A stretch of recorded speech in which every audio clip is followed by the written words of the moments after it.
সুতরাং সংস্কার পক্ষে আমরা প্রথম থেকে। দুর্ভাগ্য আমাদের এখন কিছু কিছু বক্তব্য আসছে যে বিএনপি সংস্কার চায় না, নির্বাচন চায়। এই কথাটা সঠিক নয়। আমরা বারবার করে বলছি যে আমরা প্রয়োজনীয় সংস্কারটাকে শেষ অর্থাৎ ন্যূনতম যে সংস্কার প্রয়োজন একটা নির্বাচন করার জন্য, গ্রহণযোগ্য নির্বাচন করার জন্য, সেই সংস্কারটুকু করে আমরা নির্বাচনে যেতে চাই। আমরা নির্বাচনের কথা বলছি কেন?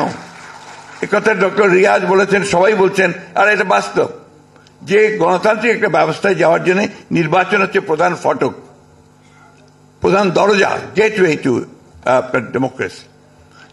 আমার কাছে মনে হয় যে আমাদের প্রধান সমস্যাটা কোথায়? আমাদের প্রধান সমস্যা যে এই দেশে গণতান্ত্রিক চর্চাই হয়নি, এখানে সংস্কৃতি গড়ে ওঠেনি। একটা যে কথাটা বারবার এসছে যে এখানে একটা ডেমোক্রেটিক কালচার যদি না থাকে, তাহলে আপনি সেই ডেমোক্রেসিকে বারবার বলতে হচ্ছে আমাদেরকে এটা করতে হবে, এটা করতে হবে, এটা ডেমোক্রেসি, এটা এইভাবে যেতে হবে।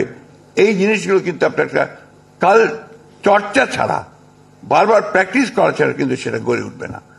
ইম্পোজ করে কোনো কিছু করা সম্ভব হবে না।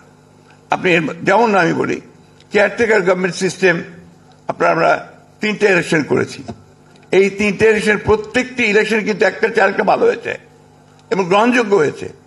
অর্থাৎ কেয়ারটেকার সিস্টেম আপনার মানুষ গ্রহণ করেছে এবং তারা সেটাকে অত্যন্ত জরুরি মনে করেছে, এটা মানুষের কাছে। একইভাবে আমরা যদি প্রেসিডেন্সিয়াল ফর্ম অফ গভর্নমেন্টে চলে যেতাম বা অন্য কিছু দিতাম, সেটা ওই মুহূর্তে কিন্তু জনগণ সেইভাবে গ্রহণ করতো না, আমার কাছে মনে হয়েছে। আমি আপনার তাত্ত্বিক নই, আমি কোনো আপনার রাজনীতি কোনো বিশেষজ্ঞ নই, আমি একেবারে মাঠ কর্মী একজন। আমি পৌরসভার চেয়ারম্যান থেকে আমার রাজনৈতিক জীবন শুরু করেছি, অর্থাৎ একেবারে তৃণমূল পর্যায়ের মানুষগুলোর সঙ্গে আমি কাজ করে করে আমি এই পর্যায়ে এসেছি। আমার যেটা ধারণা যে আপনি জনগণকে বাদ দিয়ে কোনো কিছু করা সম্ভব হবে না, আপনার জনগণকেই তৈরি করতে হবে আপনাকে। অর্থাৎ আমরা আজকে যে প্রক্রিয়া চলছে আমি স্বাগত জানাই, কিন্তু আমি একটা অনুরোধ করব, আজকে যারা কমিশনগুলোতে আছেন তারা জনগণের সঙ্গে ইন্টারাক্ট করার ব্যবস্থাটা রাখবেন।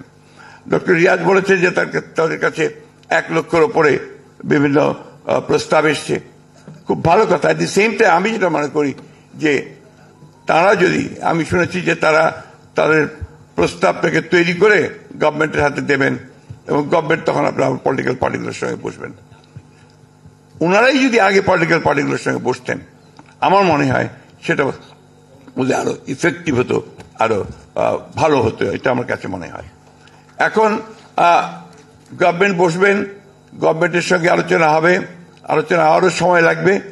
যত বেশি সময় যাবে আমার কাছে মনে হয়, আমাদের কাছে মনে হয় যে সমস্যাগুলো তত বাড়বে। আসল জায়গায় তো প্রবলেম তো অন্য জায়গায়। আপনি এগুলো ইমপ্লিমেন্ট করবেন কাদের দিয়ে?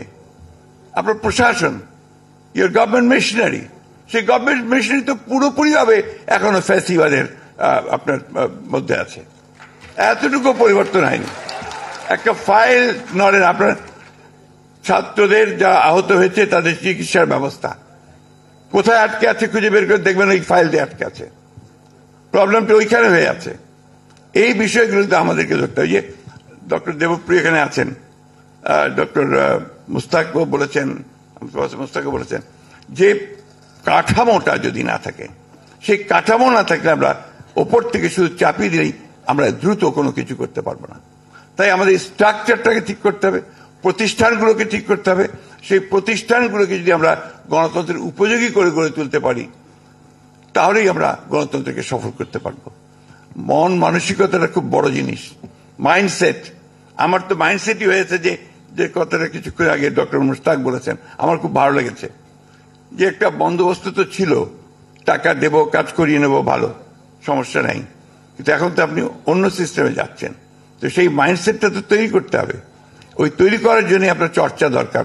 আমাকে গণতন্ত্রকে চর্চা করতে, ভুল হবে, ত্রুটি হবে, কিন্তু ওর মধ্যে দিয়ে আপনাকে ডেমোক্রেটিক সিস্টেমকে কাজে নিয়ে যেতে হবে, আগে সামনের দিকে নিয়ে যেতে হবে।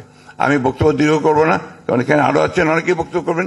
শুধু একটা কথা বলতে চাই, খুব জরুরি কথা আমার কাছে মনে হয়েছে, যে আমরা যেন 71কে ভুলে না যাই। 1971 সাল, এটাকে যেন আমরা কখনো ভুলে না যাই।